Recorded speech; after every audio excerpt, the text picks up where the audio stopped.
কেমন আছেন বন্ধুরা? আশা করি ভালো আছেন। সবাইকে জটিল সংখ্যার লেকচার 5-এ এআই ম্যাথ একাডেমির পক্ষ থেকে স্বাগত। আজকের আমাদের আলোচনার বিষয় এককের ঘনমূল নির্ণয় বা এককের ঘনমূল। আসলে ঘনমূল কি?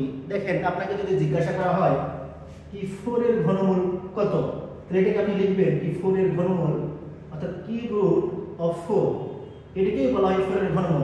অথবা আপনাকে যদি বললাম x এর ঘনমূল কত, তাহলে x এর ঘনমূলকে আপনি লিখবেন কিউব রুট অফ x। অনুরূপভাবে আপনাকে যদি বলি a এর ঘনমূল কত, আপনি কি লিখবেন? এটাকে কি কিউব রুট অফ a, এটাকে কিউব রুট বা বাংলাতে ঘনমূল বলা হয়। তো এখানে বলেছে এককের ঘনমূল। তো এককের ঘনমূল বলতে আসলে কি বোঝানো হবে? কি 1 আসবে, এই 1 এর ঘনমূল কি হবে? তাহলে আমরা এটাকে লিখবো 1 এর ঘনমূল হবে কিউব রুট অফ 1, এটাই। এখন এই যে এগুলো আছে এর কয়টি মূল পাবো সেটি লক্ষণীয় বিষয়। যেভাবে আপনারা অঙ্কগুলো করবেন সেটি হচ্ছিল মন থেকে প্রাণ খুলে মনে ধরি কি এককের ঘনমূল cube root of 1 equal to x। এখন কি করবেন? উভয়কে ঘন করে দিবেন বা কিউব করে দিবেন। কিউব করলে এখান থেকে লিখতে পারি 1 ইকুয়াল টু x কিউব। আমরা এটাও জানি কি চলকের পাওয়ার সর্বোচ্চ যত থাকবে তার ততটি মূল পাবো। এখানে দেখেন চলকের পাওয়ার আছে কিউব মানে 3। এই ইকুয়েশন থেকে বা সমীকরণ থেকে আমরা x এর 3টি মান পাবো নিঃসন্দেহে। তো এটাকে আমরা সুন্দরভাবে ইকুয়েশন আকারে সাজায় লিখি x cube minus 1 equal two 0, এটাকে লেখা যায়।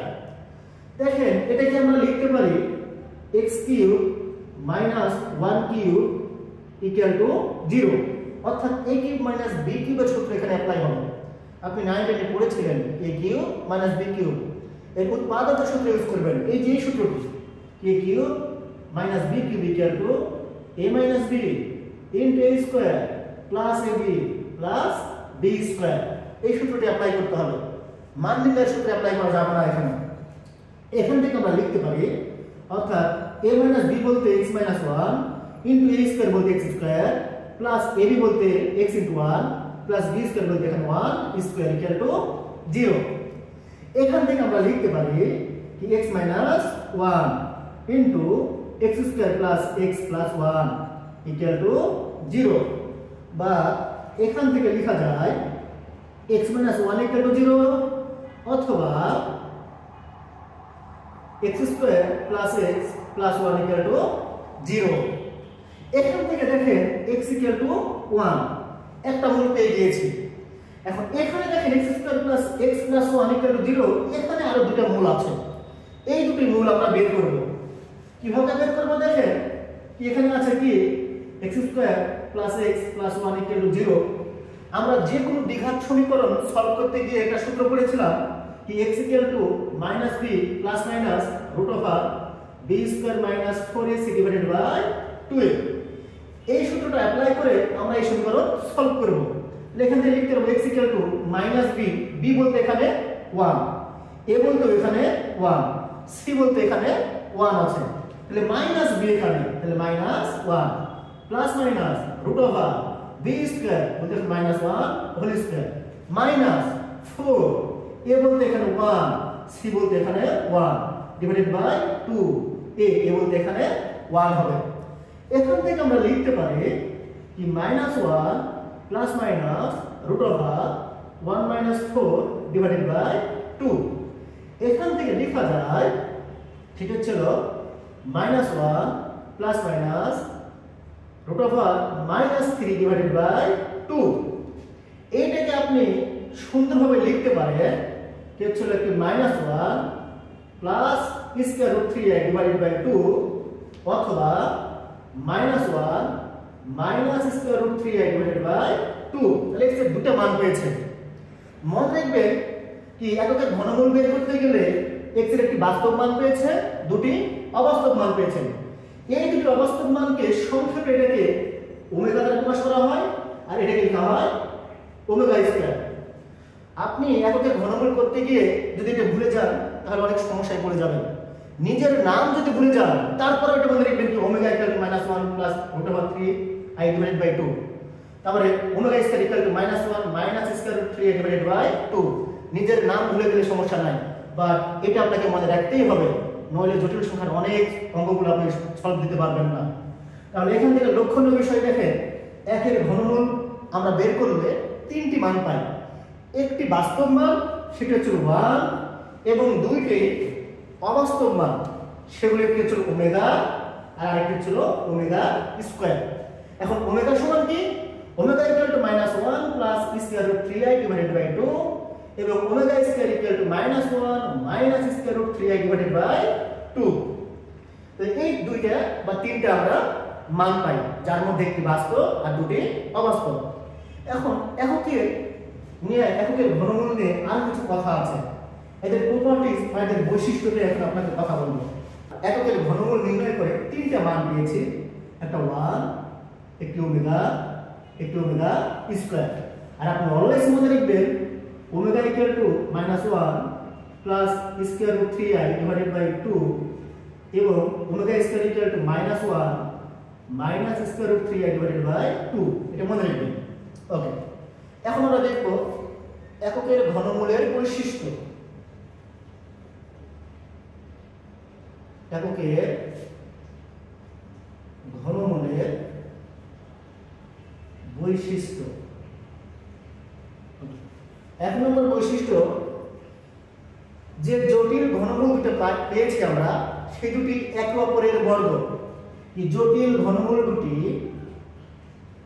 জটিল ঘনমূল দুইটি একে অপরের বর্গ। এই কথার মানে কি সেটা আপনাকে ব্যাখ্যা দিয়ে বুঝাই দিই। এই জটিল ঘনমূল দুইটি একে অপরের বর্গ। তো দেখেন আমরা ওমেগা সমান পেয়েছিলাম কি -1 plus square root 3i divided by 2। এটাকে বর্গ করে দিলে কি আসবে দেখি, যদি বর্গ করে দিই তাহলে আমরা লিখতে হচ্ছিল কি -1 plus square root 3i whole square divided by 2 square. এটা দেখেন a plus b whole square সূত্র এখানে অ্যাপ্লাই হবে, ইকুয়াল টু আমরা লিখতে পারবো a স্কয়ার মাইনাস 2, a বলতে -1, b বলতে এখানে square root 3i plus b square অর্থাৎ square root 3i whole square. এখান থেকে আমরা লিখতে পারি ডিভাইডেড বাই 2, বা এখান থেকে লেখা যায় 1 প্লাস 2 স্কয়ার রুট 3i, ওকে এখানে প্লাস ছিল, ওকে সরি, তাহলে -2 স্কয়ার রুট 3i, তারপর এখানে কি আসবে -3, কারণ আমরা জানি square root 3i whole square equal to square root 3 whole square into i square. এর কথা মানে -3 ডিভাইডেড বাই 4। এখান থেকে আমরা লিখতে পারি, দেখেন কি -2 square root 3i divided by 4। উপর থেকে আমরা 2 কমন নিতে পারি, কমন নিলে আসবে 2 -2 minus square root 3i divided by 4। এখান থেকে আমরা লিখতে পারি যে চলো -2 minus square root 3i divided by 2 equal to omega square. অর্থাৎ জটিল ঘনমূল দুইটি একে অপরের বর্গ। এটা অবশ্যই মনে রাখবেন, এমসিকিউর ক্ষেত্রে কাজে দিবে। এককের ঘনমূল তিনটির সমষ্টি শূন্য হবে। 2 নম্বর প্রপার্টিজ, এককের ঘনমূল তিনটির সমষ্টি শূন্য হবে। অর্থাৎ দেখেন এখানে আমরা কি কি পেয়েছিলাম, 1 plus omega plus omega square, এই তিনটি এককের ঘনমূল, এদের সমষ্টি কি হবে, শূন্য হবে। অর্থাৎ এখান থেকে লেখা যায় 1 plus omega plus omega square equal two 0। এটা এক সুন্দর ফর্মুলা বা অ্যাপ্লিকেশন, কি এককের ঘনমূল তিনটির সমষ্টি শূন্য হবে। আপনাকে প্রমাণ করে দেখায় কেন শূন্য হবে আসলে। তো এখান থেকে আমরা লিখতে পারি 1 প্লাস ওমেগা এর মান ছিল কত, -1 plus square root 3i divided by 2 omega স্কয়ারের মান ছিল কত এখানে plus -1 minus square root 3i divided by 2 এখান থেকে কাজ করি 1 প্লাস এইটা যদি লসাগু নিই আমরা লসাগু কত আসবে 2 এখন লিখতে পারি -1 plus square root 3i -1 plus minus square root 3i okay এখান থেকে যেটা আমরা লিখতে পারি 1 প্লাস ডিভাইডেড বাই 2 এই যে plus square root 3i minus square root 3i কাটে আর বাদ বাকি থাকে মাঠে মাঠে কি থাকে -1 আর -1 কত হবে -2 এখান থেকে লেখা যাবে 1 মানে 2 আর 2 কাটে বাদ বাকি থাকে মাঠে মাঠে কি থাকে -1 0 অর্থাৎ 1 plus omega plus omega square 0 এটি আমাদের 2 নম্বর বৈশিষ্ট্য এককের ঘনমূল তিনটির গুণফল 1 তাহলে 3 নম্বর বৈশিষ্ট্য কি এককের ঘনমূল তিনটির গুণফল 1 হবে কি হবে দেখেন হবে অর্থাৎ এই কথা মানে বোঝানো হয় ওমেগা ইনটু ওমেগা স্কয়ার 1 অতএব এখান থেকে লেখা যায় ওমেগা কিউব 1 এটা খুব সুন্দর বিষয় ওমেগা কিউব 1 এটি মনে রাখবেন এটা নিয়ে পরে আরো কাজ আছে তো এটা প্রমাণ কি দেখেন আপনাকে দেখাই যে এককের ঘনমূল জটিল ঘনমূল দুইটির গুণফল -1 হবে তো এখান থেকে আমরা লিখতে পারি ওমেগা সমান জানতাম -1 plus square root 3i divided by 2 into -1 minus square root 3i divided by 2 তাহলে এটাকে সহজে লেখা যায় দেখুন উপরের অংশ যদি ভাবি কি a plus b into a minus b অর্থাৎ আব্বা প্লাস আম্মা ইনটু আব্বা মাইনাস আম্মা মানে আব্বা স্কয়ার মাইনাস আম্মা স্কয়ার এই যে ফর্মুলা তাহলে এখান থেকে আমরা লিখতে পারবো কি চলুন আব্বা স্কয়ার মাইনাস আম্মা স্কয়ার ডিভাইডেড বাই 2 আর 2 এর গুণ করলে এখানে 4 আসবে তাহলে এখান থেকে আমরা লিখতে পারি 1 square root 3i whole square মানে -3 এখানে মাইনাস আছে তাহলে +3 হয়ে যাবে divided by 4 equal to 4 by 4 equal to 1 তাহলে আমরা এখান থেকে দেখলাম কি এককের জটিল ঘনমূল দুইটির গুণফল 1 অর্থাৎ ওমেগা কিউব equal to 1 এরপর আরেকটি বৈশিষ্ট্য আছে কি এককের জটিল ঘনমূল দুইটি একে অপরের গুণাত্মক বিপরীত কেমন বিপরীত গুণাত্মক বিপরীত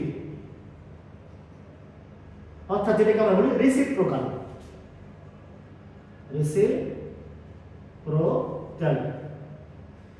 এই কথার মানে কি দেখেন কি একে অপরের গুণাত্মক বিপরীত মানে এখান থেকে লেখা যায় omega equal to 1 by omega square অথবা omega square equal to 1 by omega যা এখান থেকে প্রমাণ করা যায় তাহলে এই চারটি তাদের বৈশিষ্ট্য আছে কি এককের ঘনমূলের দুটি জটিল ঘনমূল দুইটি একে অপরের বর্গ জটিল ঘনমূল দুইটির গুণফল হবে হচ্ছে 1 তারপর এককের তিনটি ঘনমূলের সমষ্টি 0 এবং এককের জটিল ঘনমূল দুইটি একে অপরের গুণাত্মক বিপরীত অথবা reciprocal with the power of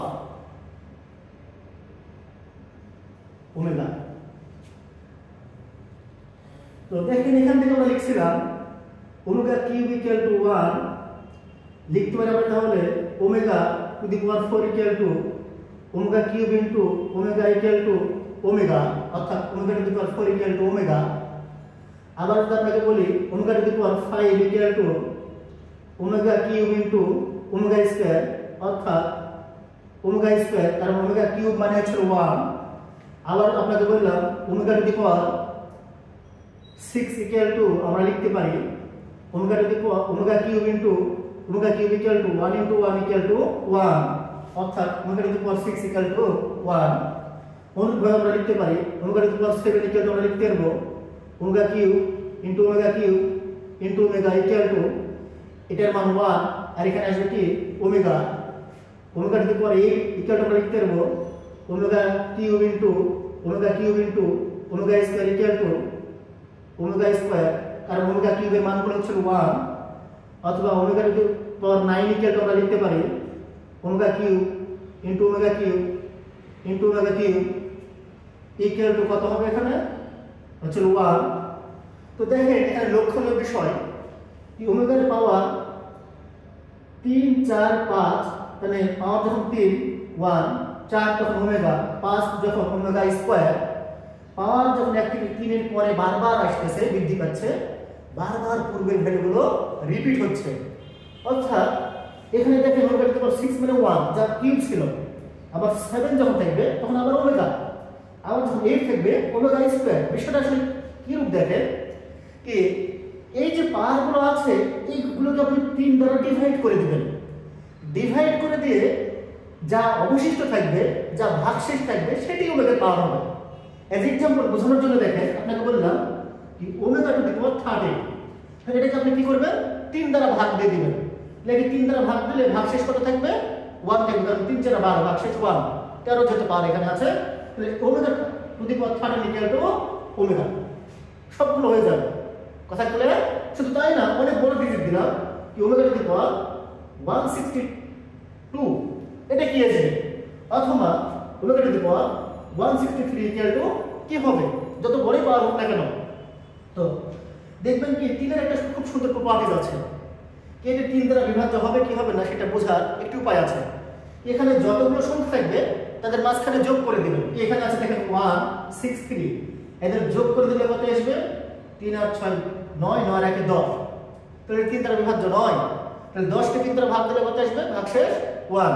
এই পুরো সংখ্যাকে যদি আপনি 3 দ্বারা ভাগ দেন ভাগশেষ আসবে 1, তাহলে এর সমান आंसर ওমেগা। আর এটা কি হবে দেখেন 6, এর যদি যোগ করে দেন কি হবে 6 দিয়ে 8 আর 1 9, অর্থাৎ 9 কে 3 দ্বারা বিভাজ্য। অতএব এই সংখ্যাকে যদি আপনি 3 দ্বারা ভাগ দেন এই সংখ্যাটি 162 সংখ্যাটি 3 নিঃশেষে বিভাজ্য। অতএব এটা শুধুমাত্র আনসার হবে 1। কথা ক্লিয়ার? তাহলে ওমেগার পাওয়ার যত বড়ই হোক না কেন সেটাকে সহজে লেখা যাবে।